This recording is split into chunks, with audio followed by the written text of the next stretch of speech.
Good evening, I'm Chris Nachkate. Welcome to APTN National News.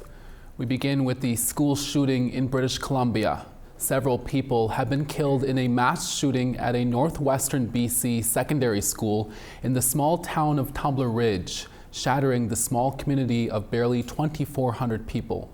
RCMP have confirmed a number of people are dead, including the suspected shooter. CTV's Andrew Johnson brings us the very latest. A heartbreaking symbol of a tight-knit community in mourning. This is a deeply distressing incident. Shortly after 1:20 local time Tuesday, an alert was sent out to residents warning an active shooter may be in the community. The RCMP say they rushed to Tumbler Ridge Secondary School, where at least 25 people were found injured. 6 others, a 39-year-old female educator, 3 female 12-year-old students, and 2 male students ages 12 and 13 were found dead inside the school of just 160 students. Families are just mourning in their own way. Everybody has their own way of expressing remorse and grief, and we give them their comfort zone. Police say the suspect, who was found at the school dead of an apparent self-inflicted gunshot wound, was 18-year-old Jesse Van Rootselaar, a resident of Tumbler Ridge. The suspect's 39-year-old mother, Jennifer Strang, and 11-year-old stepbrother, Emmett, were found dead at the suspect's home. Well, we don't have an idea yet as to motive. And again, recognizing we're still less than 24 hours into this incident, it is something that we are certainly passionately pursuing, but it would be too early to speculate on motive. Andrew Johnson, CTV News, Tumbler Ridge, BC. Police in the Algonquin community of Kitigan Zibi in Quebec say 3 members of a family are dead following an incident early Wednesday morning. According to the Kitigan Zibi Police Service, authorities received a call just after 2 a.m. this morning of an incident in the community. The Sûreté du Québec, or SQ, said one of the 3 was declared dead at the scene, while the other 2 were taken to hospital where their deaths were confirmed. SQ Sergeant Nancy Fournier said 2 children aged 10 and 12 were killed by their father, aged 41, who used a firearm and who died by a self-inflicted gunshot wound following the shooting. In a public post on Facebook, Kitigan Zibi activist Bridget Tolley confirmed the deceased were members of the Tolley family. Both Quebec Premier François Legault and the local Member of Parliament Sophie Chattel shared their condolences with the community. Kitigan Zibi is located about 150 kilometers north of Ottawa. And if you need support today, you can call the Hope for Wellness helpline 24 hours a day, 7 days a week for counseling and crisis intervention at 1-855-242-3310 or connect the online chat at www.hopeforwellness.ca and follow the links. The trial of a young man accused of killing a 20-year-old First Nation woman is underway in Winnipeg. With more, here's APTN's TR Wheatley and a warning. Some of the details may be disturbing for some.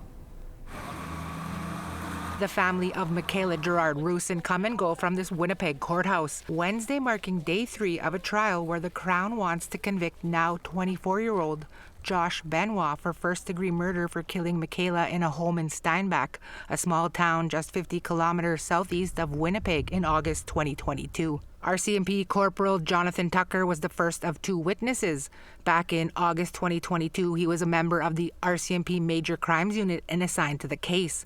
Tucker testified that as part of the investigation, he spoke to witnesses and gathered evidence videos from various locations, including the Canadian Tire in Steinbach, where the accused Josh Benoit is seen on August 23, 2022. Video evidence played in court shows the same person entering the store, buying a cart full of items, then leaving the store with the same items. Tucker testified it was Benoit dressed in black with a Scarface t-shirt, wearing sunglasses and black latex gloves.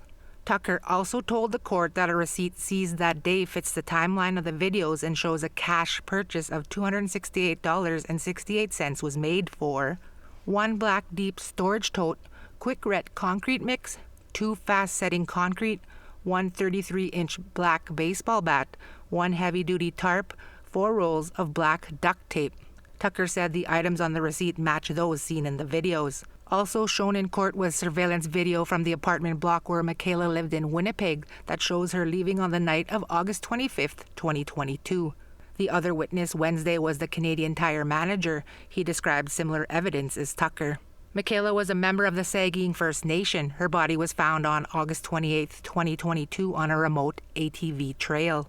On August 27th, RCMP responded to a call about a homicide at Benoit's mother's home in Steinbach. When RCMP arrived, Benoit had fled in his vehicle.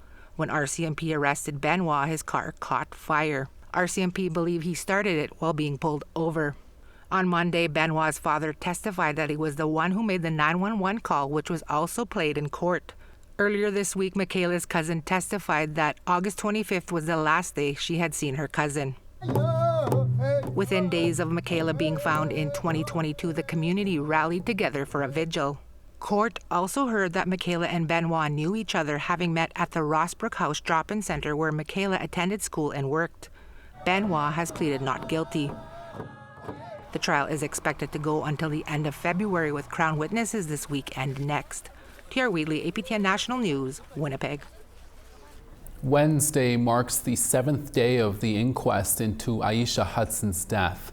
Hudson was shot and killed by a Winnipeg police officer after a high-speed pursuit on April 8th of 2020. Testifying today were multiple witnesses recalling what they had seen from their own vehicles. A husband and wife testified as witnesses and were roughly one of two cars away from the Jeep Hudson was driving. The couple says that they were boxed into the area by a police cruiser and did not process the gunshots until traffic was let through. No witnesses were offered any follow-up or resources, and they were allowed to leave the scene. Each witness described Hudson's vehicle losing control before the collision with the pickup truck that ended the pursuit. One witness who recorded the incident says that he had never seen that amount of police vehicles before, and when asked what could be done in the future, he stated that Hudson wasn't holding a gun and aiming at officers. She was panicking and trying to get away. All she had done was take some liquor, and he does not understand why cops responded with their guns out. The inquest will continue on Thursday and Friday with more testimonies from witnesses. It was a historic day for Canada's Arctic as it was announced the first university in the region will be located in Arviat, Nunavut. The announcement was made at the Inuit Tapiriit Kanatami's headquarters in Ottawa on Wednesday afternoon. The post-secondary institution is set to open in 2030 with a capacity for 100 students. Arviat was chosen by ITK after a review of 51 communities over the past year. The plan is to expand the Inuit Nunagat University's main campus in Arviat with knowledge centers in the 3 other Arctic regions. The close to $200 million facility will be funded by Nunavut Tungavut Incorporated, the Government of Canada, and the MasterCard Foundation. Nathan Obed is ITK's president. A university in Inuit Nunagat is one of those essential pieces of bringing our homelands into Canada in more than just a place on a map. We have for too long thought of the Arctic as a frontier, as something that is wild and untamed and somehow impossible to provide government services, to provide respect for Indigenous peoples' rights. And this is one of these steps in changing that. The Standing Committee on National Security, Defense and Veteran Affairs met today to assess Bill C-12. It proposes changes to Canadian border security and immigration law. The House of Commons passed Bill C-12 last December, and now it's being studied by a Senate committee. Grand Chief of the Mohawk Council of Kahnawake, Cody Diabo, attended the meeting via video conference. He says Kahnawake was not consulted directly about the bill. Diabo reminded Canada that it needs to engage with rights holders and individual communities and not just the Assembly of First Nations. He agrees that security is important, but Kahnawak's concern is that Canada is going to use Bill C-12 to further discriminate against First Nations. Further powers granted to CBSA will have long-lasting impacts on First Nations. Our concerns will be racial profiling, increase and further discrimination when it comes to transporting culturally sensitive and sacred items. Always looking for your feedback or story ideas. Here's how to continue the conversation with us. If you have a story you want to share, send us an email to news@aptn.ca. You can also go to www.aptnnews.ca is where you can read and watch our stories. We're also online on your favorite social media sites, including TikTok, LinkedIn, and X, and YouTube, where you can watch this newscast anywhere, anytime. Follow us at APTN News to join the conversation and see our latest stories. Manitoba says it has a plan to begin to address the high cost of groceries. That story after the break. Stay with us.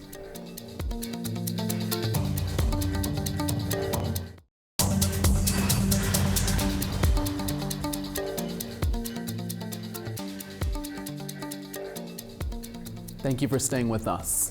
The leadership of Fort William First Nation, Anishinaabe Aski Nation, and the City of Thunder Bay are collaborating on the homelessness crisis. This comes after Fort William First Nation Chief Michelle Solomon and Non-Grand Chief Alvin Fiddler called on Thunder Bay Mayor Ken Boshkoff to declare a state of emergency in response to the homelessness crisis and the extreme cold weather there.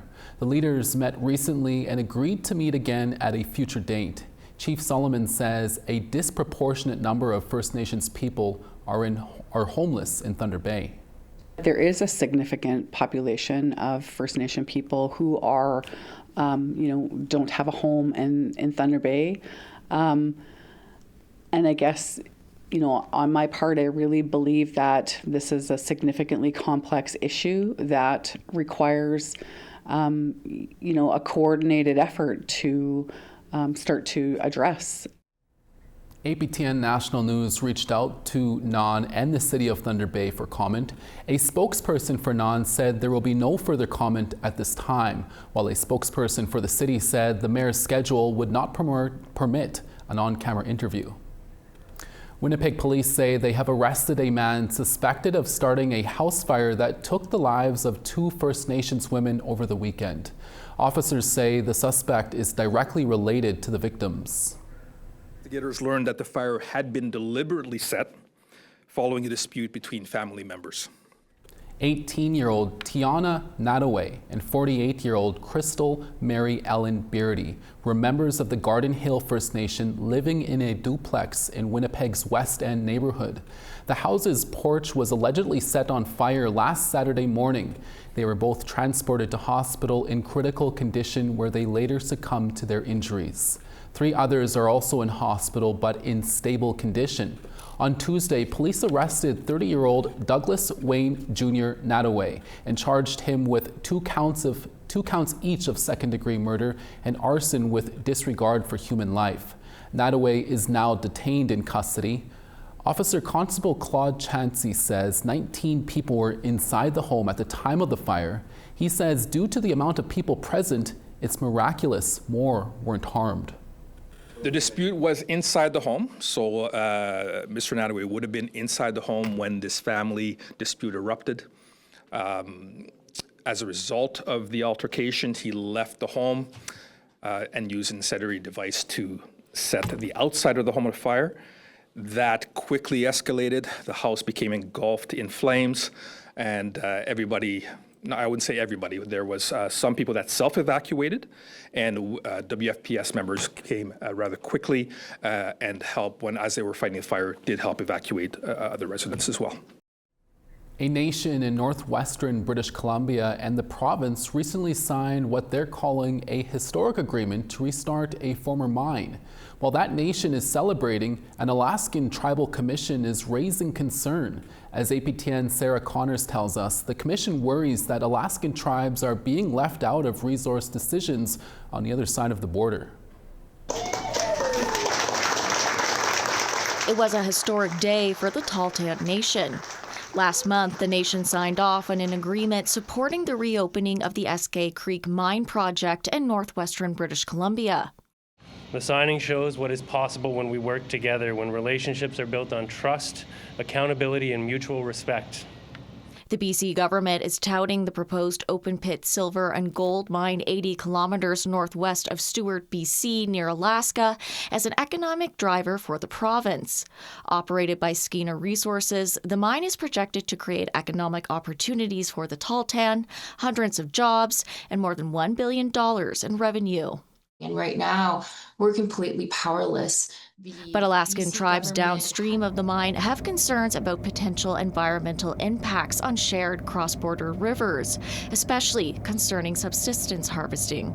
A commission representing 14 Alaskan tribes says it respects the Tahltan's authority, but it feels the province has failed to meaningfully consult with them. The commission is now suing the province over that very issue. Our hope is that those tribes get that meaningful seat at the table, that there is consultation, true and meaningful consultation, not just box checking. The province also said in a letter to the commission last month it wants to amend its Environmental Assessment Act so U.S. tribes can't participate as Indigenous nations.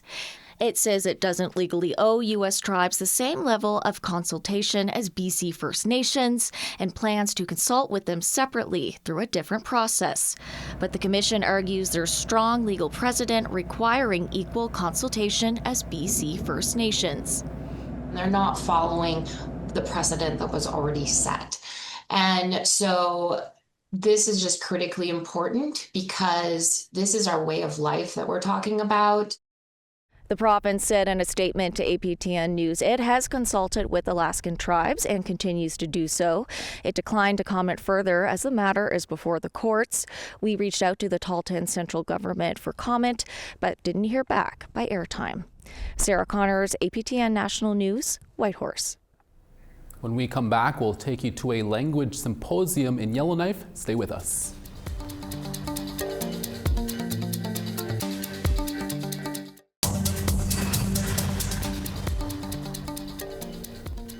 Welcome back. Time now for our photo of the day.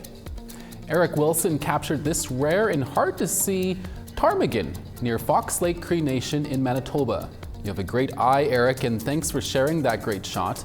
Keep those pictures coming in by sending them to share at aptn.ca for the chance to be our next photo of the day. Now let's take a look at tomorrow's weather forecast.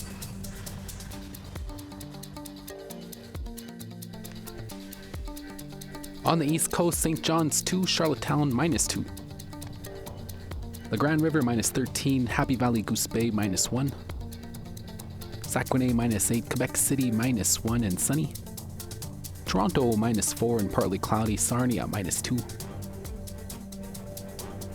Timmins -7, Sudbury -4. Churchill -10, Thompson -4 and cloudy there. -4 in Gimli, Dauphin +3. +2 in Regina, Saskatoon partly cloudy and 1. Rain in Uranium City at -4, Buffalo Narrows 2. High Level -2, Fort Chipewyan -4 and cloudy. Sun's out in Lethbridge at 10, Medicine Hat 10. Victoria 7, Penticton 11. 0 in Fort Nelson, Smithers 3 and sunny. Whitehorse -5 in flurries, Watson Lake cloudy and -4. Norman Wells clear skies and -22, Wrigley -20. Tuktoyaktuk -31, Sax Harbor -43. -34 in Baker Lake, Cambridge Bay -40. And Arctic Bay -22, Aguluk -19.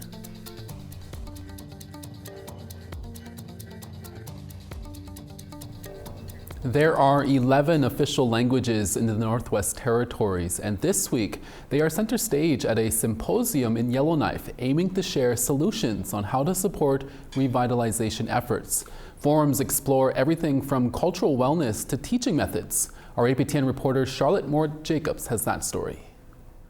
This Quilix flame is a presence and symbol of culture, survival, and resilience, and it sets the tone for the Language Symposium at College Nordique in Yellowknife. Preserving and promoting Inuktitut has been the life's work of Razi Najalik.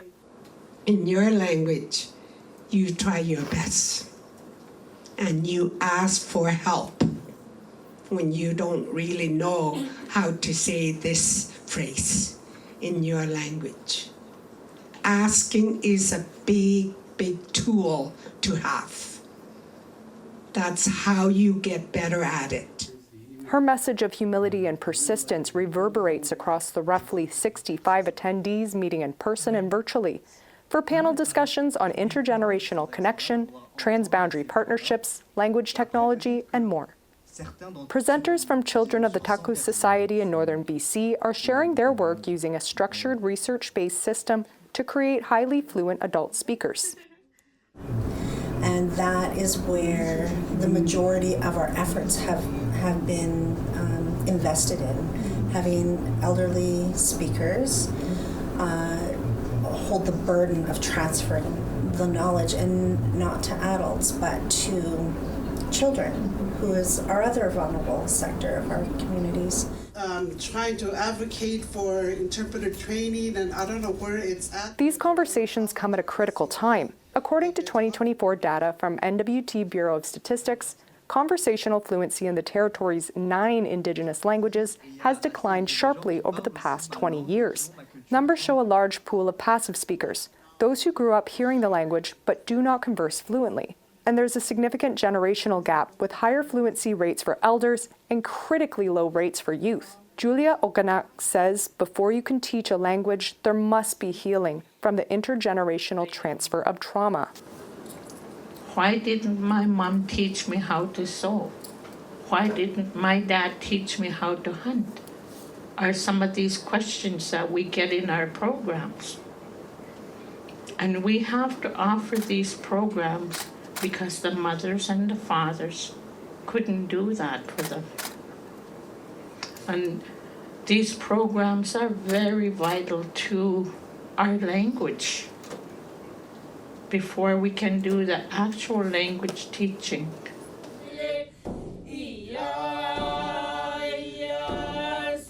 Trisha Ogana is doing that healing work alongside her mom, and in the process, she's regaining her language.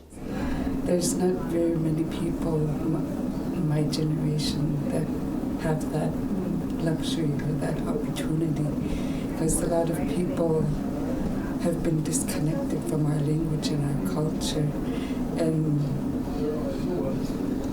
by my mom keeping connected to her language and her culture, she's able to share that with me.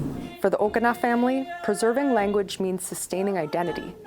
So they end the symposium much like their relatives did at the gatherings past, performing old songs first, then sharing new songs, filled with new teachings and new words. Charlotte Mort-Jacobs, APTN National News, Yellowknife. And that's your evening newscast for this Wednesday. APTN National News Daytime is back midday tomorrow with more stories. Please join us then. Thank you so much for watching. We'll see you again. Ekose.